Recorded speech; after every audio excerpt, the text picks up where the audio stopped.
Three women made the same decision years apart, in different cities. Each of them planned to end a relationship. Each of them had dinner plans that night. And after that night, none of them were ever seen again. Years later, their faces would appear together on Unsolved Mysteries as millions of viewers were asked to look closely and see if they could help solve a mystery. This is their story. Hi, I'm Vanessa. And I'm Amy. And you're listening to She Goes by Jane. At the end of this episode and every episode, we will be joined by a special guest who will read an original poem by Amy Baker about the women we're featuring. This week, we are joined by podcasters Ruby Wild and Melissa May. Hi, Vanessa. Hi, Amy. Vanessa. Mm-hmm. Beyond our podcast, you, as we've discussed before, don't necessarily know a lot about the crimes that we're talking about, because you don't describe yourself as a true crime person. Right. But I was curious, were you an unsolved mysteries person? Definitely. As a kid? As a kid. It's so crazy, right? Thinking about how as little kids we watched. They let us watch. Why were they letting us watch it? But yes, I loved it. It was creepy in a way that didn't feel real to me, though. Why do you think that is? Because I was little and I didn't really think those bad things happened to people. Was it also that they included alien abductions? It was also because they included alien abductions. Right. Yeah. But it just, I don't know what, when you're little, you haven't witnessed a bunch of stuff, and anything that you hear that's terrible sounds rare and unlikely. And it's not really, that's not something that happens to us. That's something that happened to this person, maybe. Right. So you don't really fully realize that those horrible things do happen. Yeah. Yeah. I have a surprise for you today. You do? Today's episode is directly linked to Unsolved Mysteries. It's Unsolved Mysteries Day? It is an Unsolved Mysteries Day. Okay. Well, yeah. So, I mean, that feels like a surprise because, yay, Unsolved Mysteries, but also... You're like, wasn't it inevitable? Right? But what does that mean? Wasn't it inevitable that we would at some eventually, point? I guess, right? They covered a lot of stories because it wasn't several an episode. It wasn't just one per episode. It was several. Yeah. So I think the general range, it used to be, I think, around 5 segments per episode. So and there was like the unsolved murders, and there was the alien stuff and some other like weird stuff. But there was like a good number of just disappearances too, I think. Yeah. Or people who faked their own death, stuff like that. Oh, way. I remember some of those kind of episodes. Lots of amnesia. Yeah. Yeah. So today is an Unsolved Mysteries journey. So we're going to be referencing it quite a bit because the cases that we're talking about today have a direct connection also to the history of Unsolved Mysteries. On Monday, May 25th, 1987, people across the United States settled in front of their television sets to watch NBC's latest experiment. It was a new kind of show, one built entirely around unanswered questions. A series of unsolved crimes and unexplained mysteries told through reenactments, interviews, and ominous voiceovers. Each episode presenting about 5 different stories and asking viewers to help finish them. But that night in May, Unsolved Mysteries was still finding its footing. The eerie music was already there. The now iconic opening sound had been nailed. What the show didn't have yet was a permanent host. So viewers were greeted by veteran actor Karl Malden climbing a gloomy staircase in a trench coat, looking directly into the camera. "You may be able to help solve a mystery," he told them. The episode opened with the disappearance of Wanda Mays in Alabama. It moved on to the murder of Eleanor Farver, then to a strange case of Kyra Cook, who suffered from amnesia and couldn't remember what had happened to her. The penultimate story focused on the Rolex robbers, a group of young women who targeted businessmen, drugged them, and stole their valuables. When that segment ended, Karl Malden returned to the screen, now standing in a quiet, sunlit neighborhood. "Every year, thousands of people go missing," he said. "Usually authorities aren't concerned because about 98% of them return within a few days. Disappearing is perfectly legal, unless, of course, there's been a murder. The screen dissolved into an aerial shot of Las Vegas at night. Then a photograph appeared, a smiling woman named Cynthia.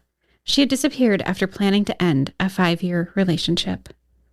The image shifted to another city skyline, another photograph, this time a smiling woman named Carol, also missing, also after planning to leave a relationship. Then came the first image of the man they were talking about, the man each woman had been dating. In the photo, an older, middle-aged man has his arm wrapped around Cynthia's bare shoulder. Neither of them looked at the camera. His name, Carl Malden says, is Robert Weeks. Years later, Carol would date a man named Robert Smith. His photo flashes on the screen. It's a grainy image, the man staring directly at the camera, an over-curled cowboy hat perched on his head. The two photos appear side by side. Robert Weeks and Robert Smith are the same man, Malden tells the audience. In the pictures, the resemblance is actually really hard to see. As Robert Weeks, his hair appears sandy. As Robert Smith, it looks darker, maybe dyed. Time has softened his features, rounded out his cheeks, and neither image is very clear. But Carl Malden is certain. And then Malden adds another detail. Robert Weeks/Smith is missing too. When the camera comes back to Carl Malden, he's once again in his trench coat, this time leaning on a car door outside of a diner. Weeks, alias Smith, is a giant void in the investigation, and police are still searching for him. They want to ask him what happened to them that fateful evening. Were Cynthia and Carol's disappearance just tragic coincidence, or was there something more sinister, he said. As the segment continued detailing the women's disappearances, a woman in Tucson, Arizona, watched the episode from her living room in horror. In the blurry photographs on her television screen, she thought she recognized her boyfriend, a man she knew as Charles. As the segment went on to talk about how his first wife, Patricia, was also missing, she stared, transfixed by the story unfolding on her screen. In that moment, her world tilted. You may be able to help solve a mystery, Carl Malden had said at the start of the show. She never imagined that invitation might apply to her. Still, she picked up the phone and dialed the police. Imagine being that woman. You're watching TV and then all of a sudden there's your boyfriend on the screen. Yeah. And they're talking about how he might have disappeared 3 women and he's currently missing. Right. And then you see him named Robert, but you know him as Charles. Right. You've got to be taking a moment there. I don't know. I feel like I'd be like, no, not my boyfriend. How could that be? She recognized it and she called right away. Mm-hmm. Yeah, she sounds like a tough lady. Yeah, just that moment of sitting there being like, wait a minute. Because why would you ever think a show like this would apply to you? You wouldn't. There's never a time when you would be like, yep, I'm going to listen to some Unsolved Mysteries and be able to actually help solve the mystery. You know, I watched this segment over and over, or kind of the chopped up version that remains online. Like, this one's actually harder to find because it was one of the first specials, right? Before it was a series. And so I'm watching this, and one thing about this Unsolved Mysteries episode is the disappearance of Robert Weeks' wife, Patricia, is treated almost as an afterthought. So she's mentioned after Cynthia and Carol. They suddenly are like, oh, he was married and he's missing, right? Huh. I wonder why they chose to do it that way. Yeah, so Patricia is the first one to actually go missing. So they tell it not in chronological order at all. But okay. Now, Patricia and Robert, that is his actual name. So his birth name is Robert. Yes. Okay. They were married in 1954 when Patricia was just 21 years old. In the image of the couple that Unsolved Mysteries uses as they transition to Patricia's story, it looks like the photo was taken not long after or perhaps even on their wedding day. In it, there's a much younger Robert Weeks, and he's caught mid-laugh looking at someone off to the side. But Patricia only has eyes for Robert. gazing at him with her own smile on her face. Carl Malden then says the pattern of Robert Weeks' disappearing dinner dates takes one final twist. And then they zoom in on Patricia's face in the episode. And her image dominates the screen as we're kind of taking in this, she's great triangular arched eyebrows. And this lock of curly hair is falling over her face, right? Since 1968, Malden continued, his wife Patricia has also been missing. So were they holding her back as extra shock value? Was he married to Cynthia or Carol? No. So maybe it's his girlfriends went missing, but also his wife? I don't know. But also the pattern of, what were you saying? Disappearing dinner dates. Mm-hmm. It's more than that though, right? Because was he in actual relationships? Yes. With these women? Yeah. Especially Patricia, who he was married to. Mm-hmm. Huh. Yeah, so I think in some ways Unsolved Mysteries is oh, that sounds good, right? Yeah, so we're starting right off the bat with this man who's caused 3 women to disappear. Yeah, and let's not underplay their relationship, okay? Now, within a few sentences, though, of this episode, her story is over, and very little airtime is given to the case that at the time of the episode's airing is now nearly 20 years old, so at the time. Okay. And were the other 2 much more recent? Maybe that's partly why. So yes. So we'll get to that. Okay. But so she's the first, right? Mm-hmm. And it's true that there was not much publicized about Patricia at the time of her disappearance, which happened in 1968. And the details are sparse in a case that actually really should have gripped the country at the time. Patricia was born in 1933 to Russell Walters Powers, a World War I vet, and his wife, Mary Grace. And it's not clear where Patricia and Robert met, but they soon moved to Las Vegas, where he opened up a limousine service. The couple would go on to have 4 children together, but Patricia's life was marked by violence. There were reports that Robert was controlling, often limiting her movements outside of their house. Their daughters, Bobby Jo and Jill, witnessed the abuse, saying that they saw Robert beat Patricia on several occasions and referred to him as a violent man. The beatings were so bad that Patricia would occasionally have to seek medical treatment, and her doctor noted that she had bruises and cuts at the times that he saw her. Though she didn't really seem to explicitly state she was being abused, he did recognize them as abuse-type injuries. There's even an incident where Robert accused her of having an affair with her piano teacher in their own home.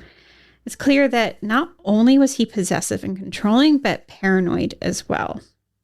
So really, when Unsolved Mysteries doesn't get into this history between the 2 of them, they are really not doing service to Patricia and the experience that she had. But we're also talking the 1980s, and probably if they would have put something like that in there, I wonder if people would have immediately sided with Robert. Oh, how well do you recognize spousal abuse? Well, and people like to vilify women constantly. True. So I get the sense that this didn't even happen at all, that it's just Robert's way of, he was paranoid, right? Right, but people tend to believe men. True. Yeah. And so in 1968, Patricia decides to end their marriage, and she filed for divorce, and on April 11th, 1968, she was granted one, and she was granted custody of the children, so thankfully there was some recognition there, and reportedly was also given the family home and a car. Finally, Patricia was, in many senses of the word, free from Robert. On April 25th, which was just 2 weeks after the divorce was granted, Patricia received a call from Robert. He told her that he wanted to meet her for dinner. Despite her misgivings about meeting up with her now ex-husband, she agreed. Later that evening, Patricia placed a call to her attorney, and she told him that she was afraid, though it's unclear what happened at the dinner to prompt that reaction. It would be the last phone call that Patricia would make. Days later, Patricia's abandoned car would be found at a hotel parking lot. Now, despite the recent divorce and friends who could attest to Robert's abuse, he didn't seem to be heavily investigated in the case of Patricia's sudden disappearance. In fact, very little was said in the Las Vegas newspapers about a missing 34-year-old mother of 4. Her friends tried to push Robert, though. One male friend said that Patricia had told him that she'd had a threatening phone call from Robert the day she disappeared. Likely, I'm guessing, the same phone call where Robert asked her to go to dinner with him. So it wasn't a kind invitation, I don't think. Well, you said she felt scared after, but she might have gone into it nervous too. Mm-hmm. This was evidence enough for the friend to confront Robert after Patricia went missing, but all Robert would say was that Patricia had either had a nervous breakdown or was probably dead. Oh. What does probably dead mean? Is he saying she took her own life through the nervous breakdown? Is that what he's implying? Or it's not clear, but can you imagine your friend knowing that they're experiencing abuse and then confronting her abuser after she goes missing, and then he tells you, oh, she's probably dead? Yeah. I don't even know what would be in someone's head to do that, especially if they were the cause of the disappearance. Yeah. Meanwhile, Robert told their children that their mother abandoned them. And like many missing persons cases, Patricia seemed to disappear not just from her life, but the desks of investigators who should have been searching for her. Now, Robert didn't stay single for very long. He married a woman named Juanice in 1971. It's around this time that it looks like Robert decided to sell his limousine service business. And it's through this business that Robert was connected to a man named Jim Shaw. In some places, Jim is called a business partner, and in others, the purchaser of the limousine service. Whatever was the case, we do know that Jim and Robert had an argument of some sort. And on May 4th, 1971, Jim left Whittlesea Car Rentals at around 11:30 p.m. He was going to drive to his home, which wasn't far away, but not long after, between midnight and about 1:30 a.m., his car was found in an alley by a Las Vegas patrol officer. The car had bloodstains in the interior, but Jim Shaw was gone. He was never seen again. Okay, so we're not talking about the disappearance of 3 women. We're talking about 3 women and a man? Yes. Yes. And whatever happened to James? He is missing. He is missing. Do we ever talk about that ever again? I mean, interestingly enough, Jim Shaw, he's not mentioned in the Unsolved Mysteries episode. We just omit him completely. Yeah. And I suspect that's because I don't think that Robert was fully considered a suspect initially. It's only after the fact that kind of like the full map of all of his connections that, and really you start piecing together that he has a history of being connected to people who have gone missing mysteriously. So like as they start, they're like, and this person, and this person. Wait, they were business partners. Yeah. Right? Which is why I'm relieved to say that while I don't know the nature of Robert's relationship with his second wife, Juanice, I do know that when they divorced in 1974, she actually did not go missing. Whew. One at least, right? Yes. But is she actually the only person he's ever been in a relationship with that didn't go missing? I'm not sure. And it's possible that this man had other relationships as well, but not all of them are documented. Okay. We do know around that same time, part of what happens is he becomes interested in someone else, and that someone else is Cynthia Jabour. She's a divorced real estate agent, and Cynthia was from the Southeast. She had been married to a Dallas plastic surgeon with whom she had a daughter, but by the 1970s, she was divorced and living in Las Vegas. She'd even moved her mother, Ruth, there. And Cynthia did well in her work as a realtor, which is good because she did have expensive taste in things like clothing and real estate.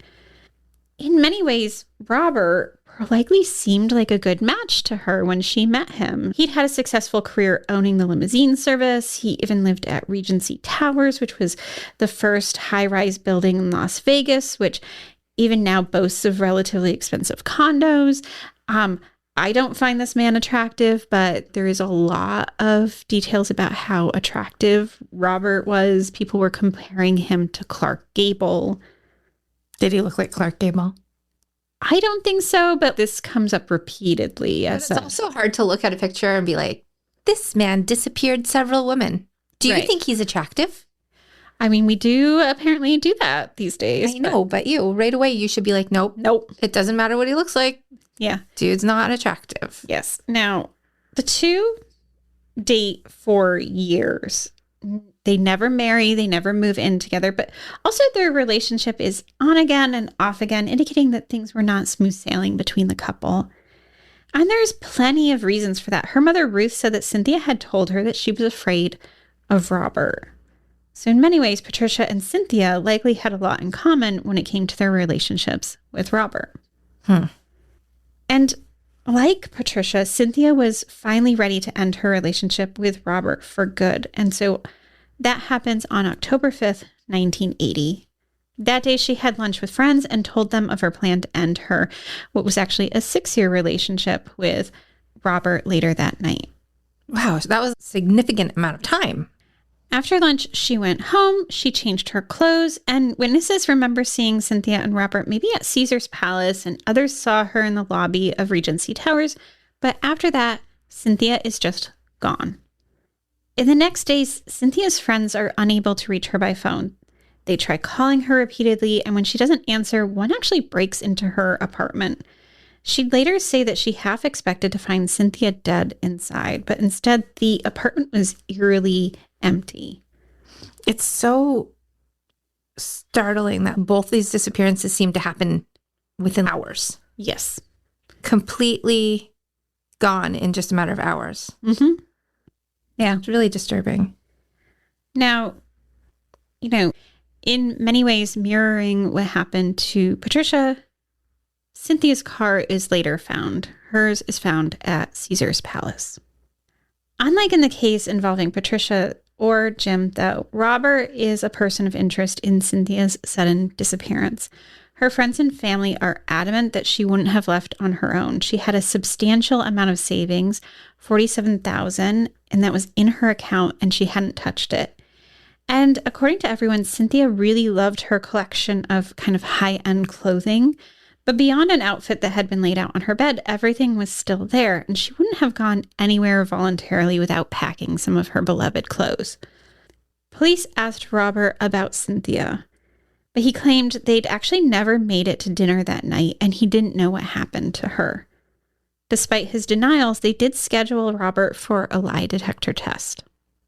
But the day of the test, he called to cancel. He claimed that he needed to be in Idaho on business, and it was assumed that he would take the lie detector test when he returned, but he never did.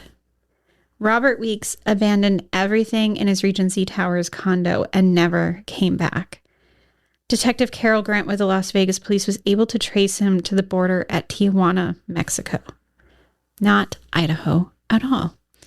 From there, he seemed to go on to Chile, and then he seemed to just disappear.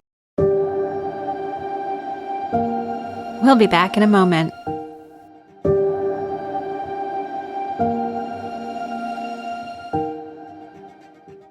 So it takes 3 years, but Robert resurfaces in the United States again.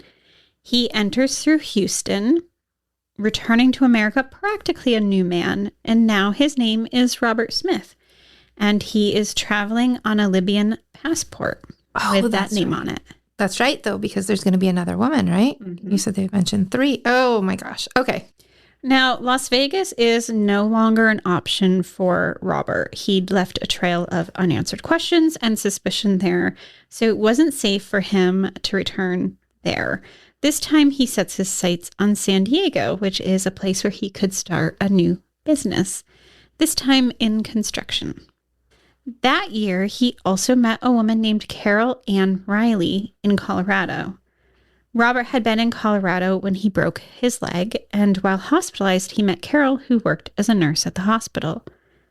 Soon, the couple were dating, and the relationship quickly turned serious, with Robert convincing Carol to leave Colorado for San Diego, where he lived and had his business. So she quickly got a job and worked at the Scripps Clinic. Like the women before her, Carol soon started to experience Robert's volatile moods and possessiveness. It was really a repeating pattern here. And in December of 1985, which is nearly 3 years after they started dating, she tried to break off the relationship, but really wasn't able to fully shake Robert. I guess what I don't understand in cases like this is why Like Robert seems to be wanting these long-term relationships. Mm-hmm.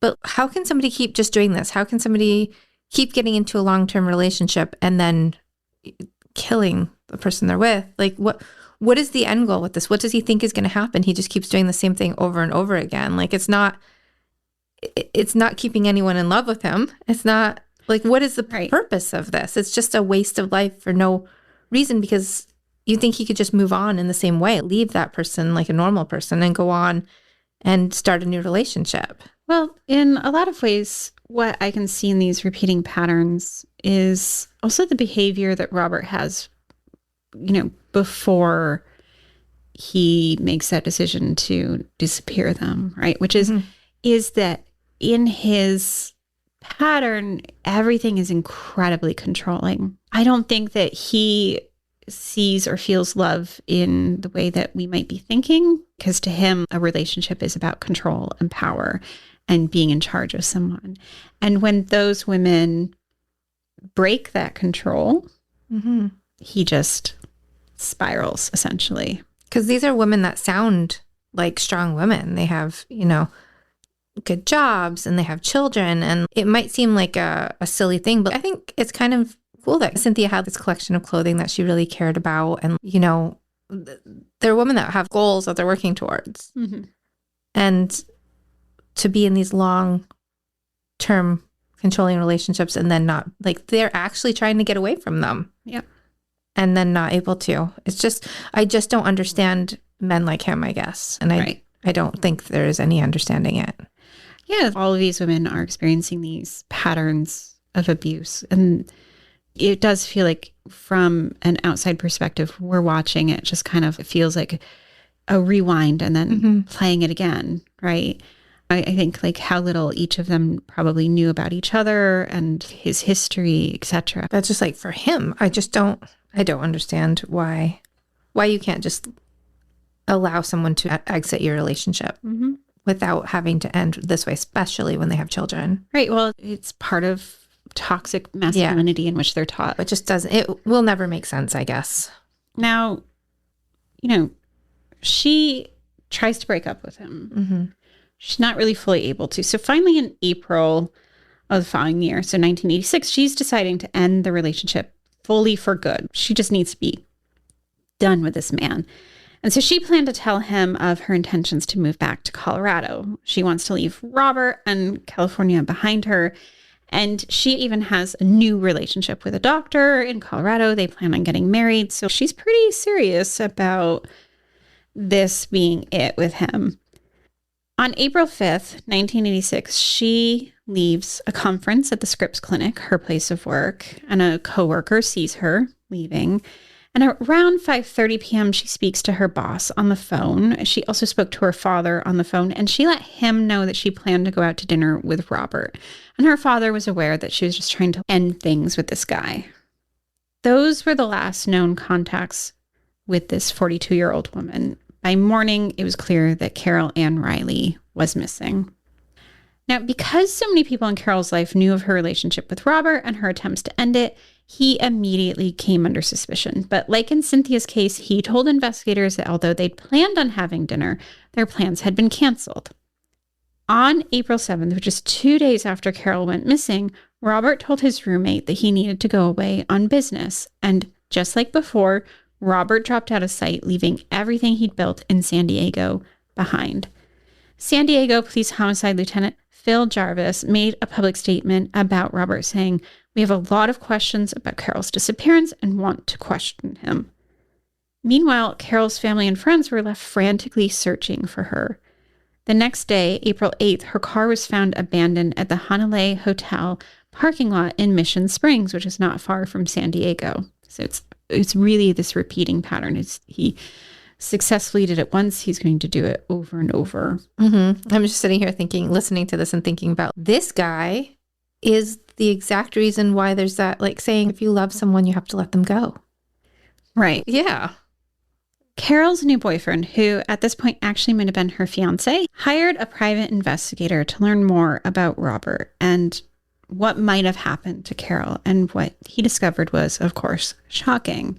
He finds out all those things that we know, The PI was able to piece together Robert's past, unearthing his previous identity as Robert Weeks, as well as the disappearances of Cynthia, James, and Patricia.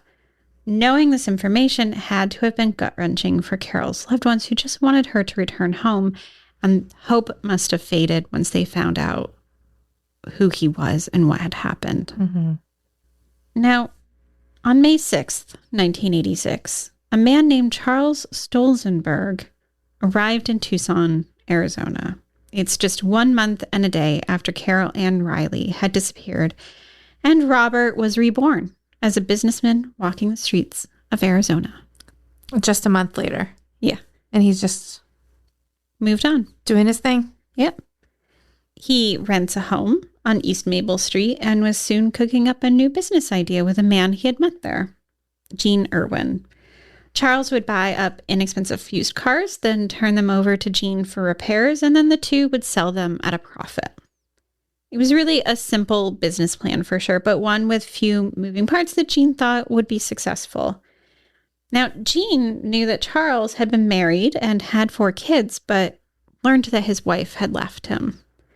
It made sense then why Charles was reluctant to talk about his past. It was obviously a source of pain for him. Mm-hmm. As business picked up, Charles had enough capital to start another business venture, this time for the manufacturing business devoted to smokeless ashtrays. Smokeless ashtrays. I didn't know that was a thing. I have questions. How does it work? Now, under disguise as Charles Stolzenberg, things were going well. 2 businesses, a new girlfriend, a pretty comfy existence. He even felt confident enough to try to return to San Diego to cash out his bank account that he still had there. In the months that Robert had been gone, January 1987 was the closest he came to being caught. As he tried to close out his account, bank authorities contacted police, alerting them to his presence in town. Unfortunately, they missed him. Such a close call. Mm-hmm. Undetected by law enforcement, he made his way back to Tucson, where he once again took up his life as Charles Stolzenberg. So that's it? He just slipped away from... He did, yeah. Okay. But a few months later, as the Unsolved Mysteries episode came on television screens across America, his world was about to come crashing down.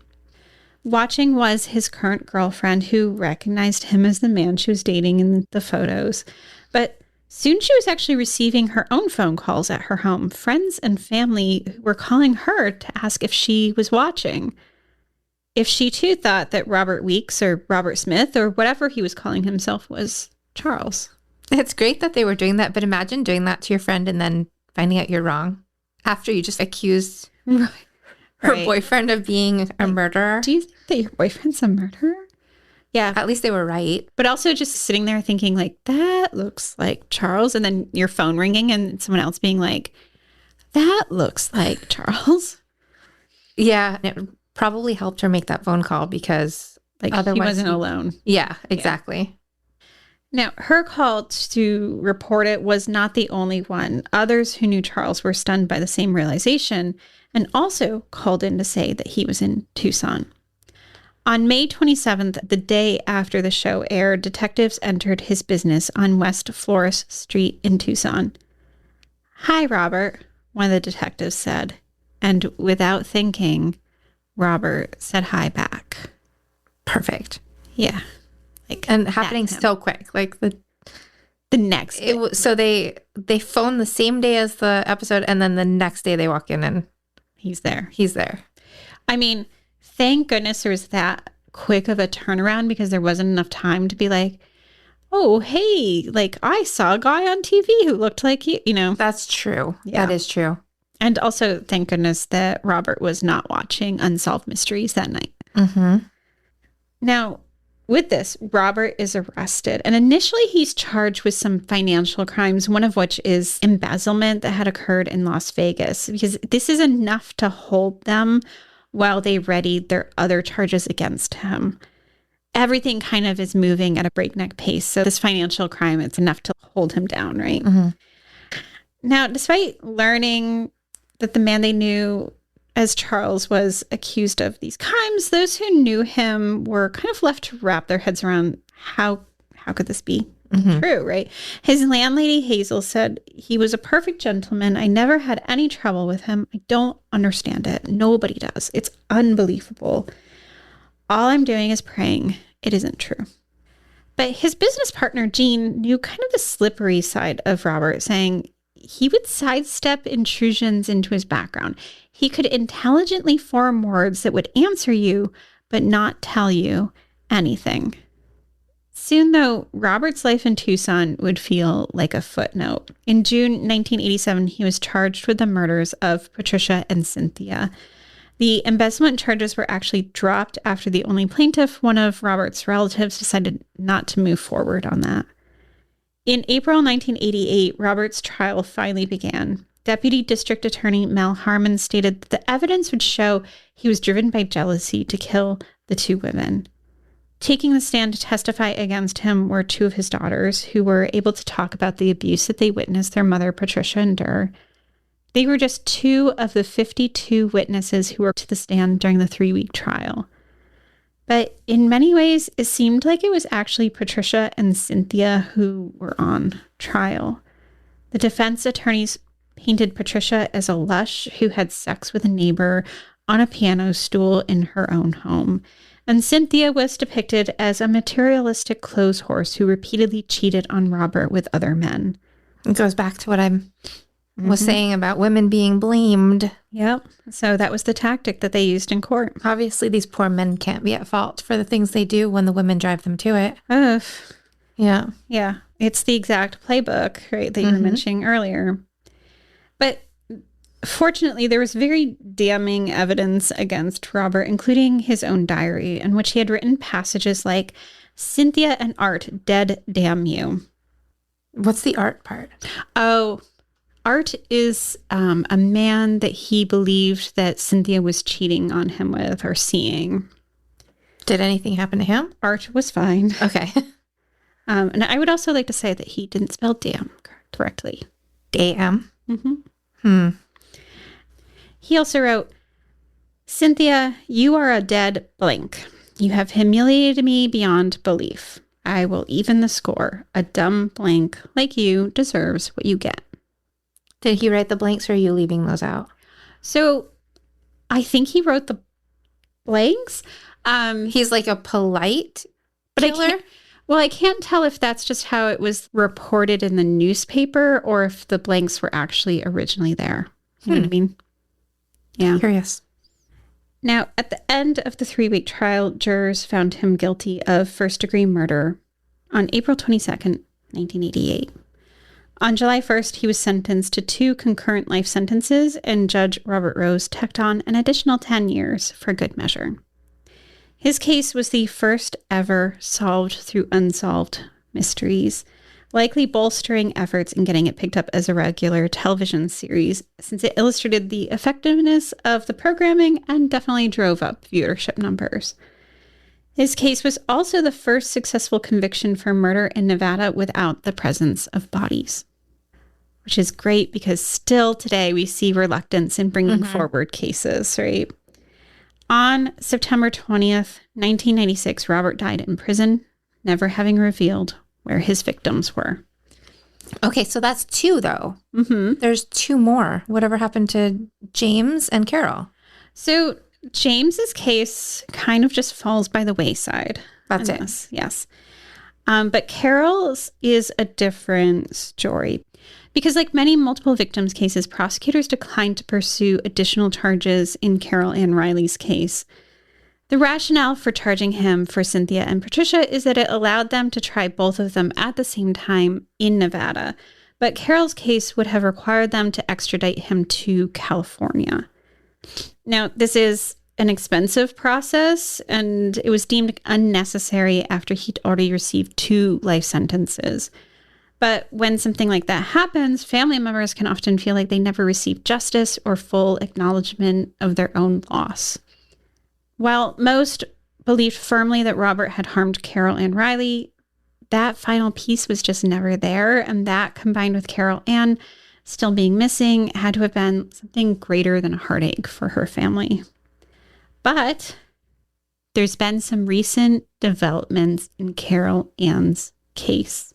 Okay. So this is huge because just a few months ago, in August 2025, Carola Ann Riley's remains were identified.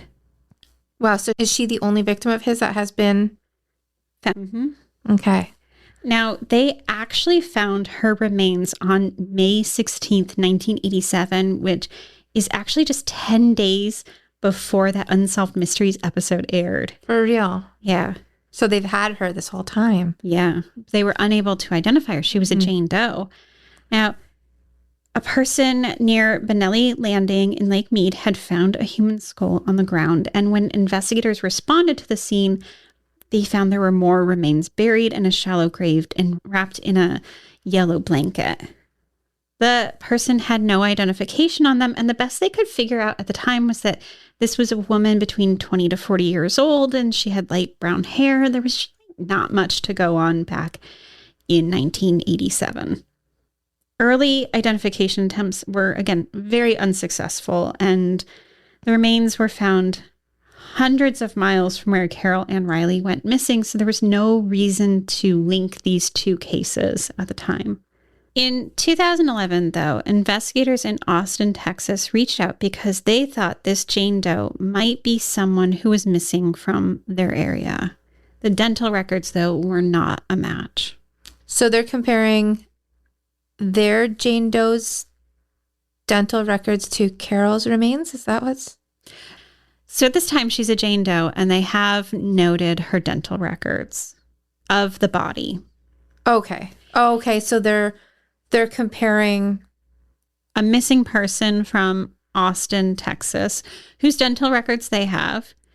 And they're like, hey, this is our missing person. Do you think this could be your Jane Doe? Okay. Right. So they're comparing it to Carol's remains. Okay. Yeah. So they're like, this is not a match. But what this does do is it spurs Mohave County into really digging into this case again. Now, they take their Jane Doe. She's a Jane Doe at this time. Yes. And they send the remains to the University of North Texas, where a DNA profile was created from those remains and entered into CODIS. There are no matches, but it was an important piece of information for them to have on file. Okay. But fast forward to 2024, and investigators began to wonder about this thing they've been hearing about, investigative genetic genealogy, and whether or not that could be used on their Jane Doe. Now, the type of DNA testing that had been done in 2011 was where you would have a one-to-one match for the person. So that means it could be compared to another person's DNA directly. Like, does this person match this person? Okay. Or does this person's sister match this person? So were they able to ever do that with that Jane Doe / Carol's remains? So for this Jane Doe, right, they were not able to find any matches over the course of time using this DNA profile. To do genetic genealogy, you need a different type of DNA profile done. And so they were like, well, okay, let's run those. Okay.